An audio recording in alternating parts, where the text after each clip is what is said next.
Assalamualaikum warahmatullahi wabarakatuh. Halo teman-teman semua, kembali lagi bersama saya di channel ini. Oke, pada video kali ini ada dua pembahasan ya teman-teman, yaitu alat-alat di laboratorium kimia dan fungsinya, dan juga simbol-simbol yang ada di laboratorium dan artinya. Oke teman-teman, langsung saja pada video pembahasan yang pertama terlebih dahulu. Yang pertama, gelas ukur. Fungsi gelas ukur adalah sebagai alat untuk mengukur volume larutan, mulai dari volume 10 mili hingga 2 liter. Gelas ukur berbentuk pipa dan umumnya terbuat dari bahan plastik polipropilен yang dilengkapi dengan bagian bawah yang lebar sebagai kaki untuk menjaga kestabilan gelas ukur. Yang kedua, tabung reaksi.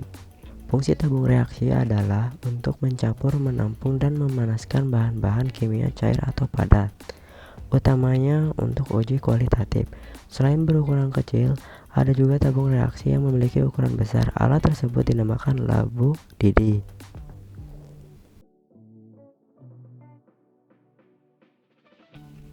Yang ketiga, labu ukur. Labu ukur atau volumetric flash atau labu takar adalah alat kimia yang digunakan untuk mengencerkan larutan hingga mencapai volume tertentu.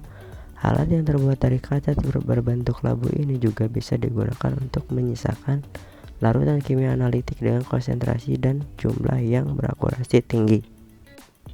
Yang keempat, labu Erlenmeyer. Fungsi labu Erlenmeyer adalah untuk mencampur, mengukur, dan menyimpan cairan. Umumnya Erlenmeyer terbuat dari kaca borosilikat sehingga tahan ketika dipanaskan. Ukuran labu Erlenmeyer bervariasi mulai dari 50 sampai 15 mili. Dalam laboratorium mikrobiologi, alat ini digunakan untuk membantu proses pembiakan mikroba. Yang kelima, gelas breaker. Gelas yang sering disebut gelas piala dan gelas kimia ini adalah alat laboratorium yang berfungsi sebagai penampung. Alat berbentuk silinder dengan alas datar ini biasa digunakan untuk bahan kimia dengan sifat korosif yang terbuat dari PVTE. Dan untuk mencegah terjadinya kontaminasi atau hilangnya cairan, gelas ini biasa dipasangkan dengan gelas arloji. Yang keenam, pipet tetes. Fungsi pipet tetes sesuai dengan namanya, pipet yang satu ini mampu memindahkan cairan dalam jumlah yang sangat kecil, yaitu berupa tetesan. Hal ini dikarenakan bentuk dari pipet ini berupa pipa kecil yang ditutup dengan karet di bagian atasnya.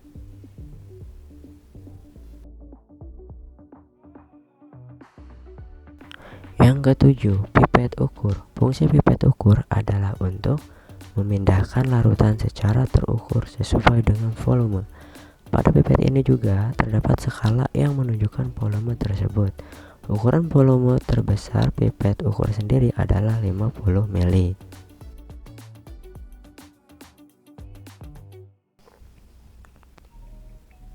Yang kedelapan, pipet volume. Pipet volume memiliki bagian yang menggelembung di tengahnya. Fungsinya adalah untuk mengambil larutan dengan volume yang tepat dan sesuai dengan label yang tertera pada bagian yang menggelembung tersebut.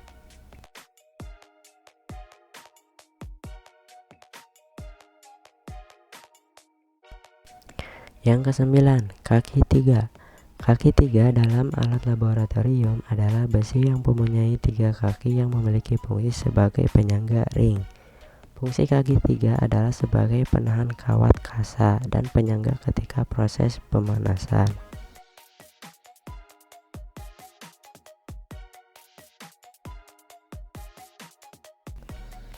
Yang ke-10, rak tabung reaksi.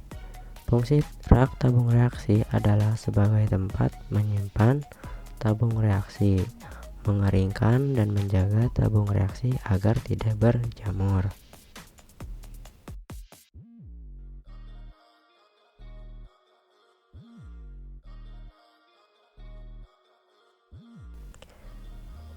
Yang ke-11, penjepit tabung reaksi.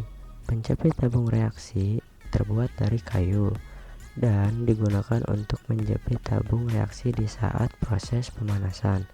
atau bisa juga digunakan untuk mengambil kertas, saring, dan benda-benda lab lain di saat kondisi alat tersebut sedang panas. Yang ke-12, plat tetes. Fungsi plat tetes adalah sebagai penguji keasaman suatu larutan atau mereaksikan larutan. Plat tetes terbuat dari bahan porselen dan umumnya terdiri dari dalam jumlah 6, 12, dan 16 lubang tetes. Yang ke-13, mortal dan alu. Mortal dan pestle atau dalam bahasa Indonesia dinamai lesung dan alu. Fungsi alat laboratorium ini adalah untuk menghancurkan atau menghaluskan suatu bahan atau zat yang masih bersifat padat atau kristal.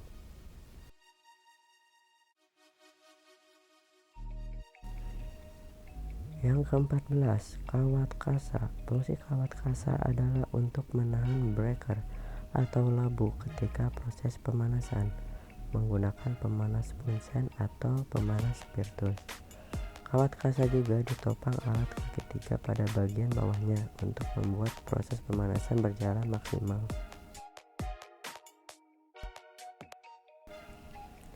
Yang ke-15, batang pengaduk. Batang pengaduk digunakan untuk mencampur cairan dengan bahan kimia untuk keperluan praktek di laboratorium. Selain untuk pencampur larutan, fungsi batang pengaduk juga adalah untuk membantu dekantasi larutan, menginduksi kristalisasi, dan memecahkan emulsi pada suatu ekstraksi.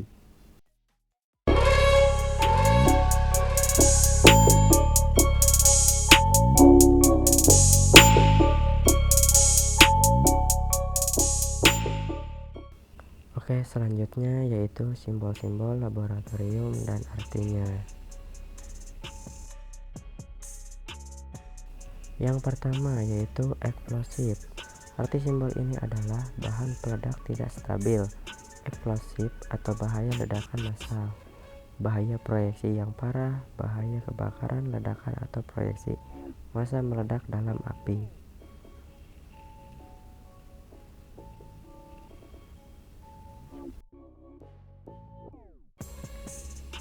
Yang kedua yaitu mudah terbakar.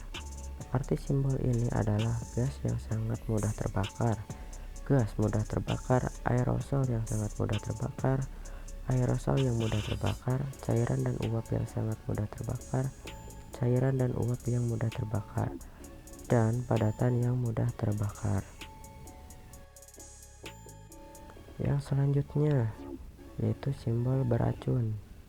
Arti simbol ini adalah fatal jika tertelan, fatal jika kena kulit, fatal bila terhirup, beracun jika tertelan, beracun jika kena kulit, beracun jika terhirup.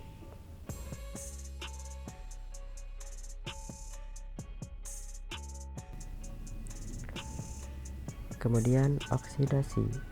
Arti simbol ini adalah dapat menyebabkan atau mengintensifkan api pengoksidasi, dapat menyebabkan kebakaran atau ledakan pengoksidasi kuat.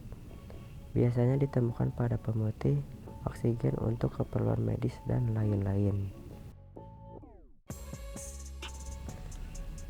Lalu ada simbol bahaya iritasi dengan tanda X.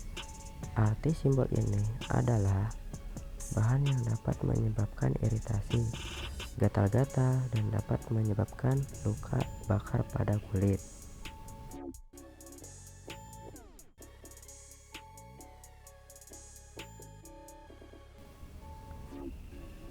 Kemudian korosif. Pada arti simbol ini adalah terdapat pada logam korosif ini, menyebabkan luka bakar kulit yang parah dan kerusakan mata.